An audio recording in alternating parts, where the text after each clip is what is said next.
Laurent Wauquiez, on a l'impression que le prochain... Moi, j'aime bien les Savoyards. Voilà, on a l'impression que les Français, moi j'ai l'impression que le portrait robot du prochain président, ce serait, pour moi, c'est la stature de Jacques Chirac.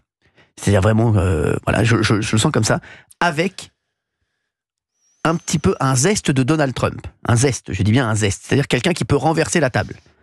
Je ne sais pas si vous êtes d'accord avec moi. C'est ça, c'est ce que je sens. C'est-à-dire quand même un homme d'État, c'est-à-dire qui est vraiment même dans la stature.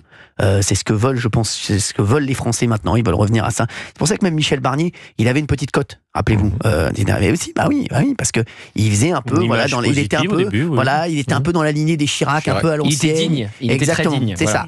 Mais quand même avec un truc de je vais renverser la table parce que faut se rappeler l'échange Barnier-Attal. Exactement. Qui montrait deux mondes. C'est ça. Il lui a fait payer. Mais mais je crois que les Français avaient bien aimé cet échange. Oui. Je vous le dis. Donc après, il y a l'Attal. Oui, mais ça c'est des tambouilles politiques. Je vous parle moi des Français. Les Français, ils avaient bien aimé l'attitude de Michel Barnier. Je suis désolé à ce moment-là. Donc voilà.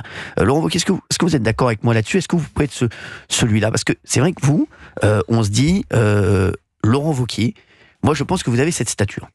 Les gens, voilà, les gens me disent, Laurent Wauquiez, c'est quelqu'un de sérieux, c'est quelqu'un, voilà, on a confiance en lui. Enfin, il est sérieux, on sait que c'est quelqu'un de métier. Est-ce que vous avez justement cette capacité à renverser la table? Est-ce que vous pensez que vous pouvez l'avoir? Je pense que ce que les Français attendent, c'est les deux. Oui, ça. Oui.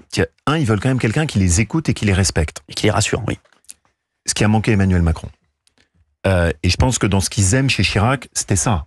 Voilà, c'était l'homme de la Corrèze, c'était l'homme d'un territoire, c'était l'homme qui aimait le terroir de la France, qu'il portait, c'était celui du salon de l'agriculture. Bon, ça, c'est un aspect qui est important en France. Les Français, ils veulent quelqu'un qui soit à leur écoute. Mais si c'est être à l'écoute pour rien faire, ça va pas. Et donc, il faut à la fois la détermination, il faut la pugnacité pour renverser les choses, et il faut le faire en étant à l'écoute et dans le respect de ce qu'ont à dire les Français. Parce qu'on est quand même dans un pays où ça fait des années que les Français disent des choses simples et qui ne sont pas écoutées. Ils disent qu'ils veulent moins d'immigration. L'année dernière, on a fait le record des titres de séjour. Ils disent qu'ils veulent que le travail soit mieux rémunéré. On n'a jamais mis autant d'aide sociale dans le pays.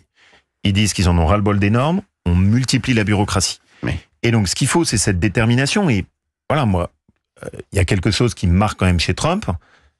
C'est il arrive, il signe immédiatement des dizaines de décrets qui montrent que les choses bougent. Et en France, le problème, c'est que c'est immobile. C'est pour ça que j'ai commencé par ça. Donc oui, d'une certaine façon, il faut à la fois l'écoute, la sympathie, le côté, les racines de Chirac. C'est ça. Et il faut, j'ai envie de dire, l'énergie d'un Sarko pour renverser la table. Il faut les deux en même temps. Et c'est ça qui fait la belle politique. C'était celle d'un Pompidou, qui était celui qui avait à la fois de la grande vision, qui était capable de voir la France à 10-20 ans, mais qui allait la clope au bec dans son bar du Cantal et qui prenait le café avec ses agriculteurs. J'adore, c'est ça qui fait la belle politique.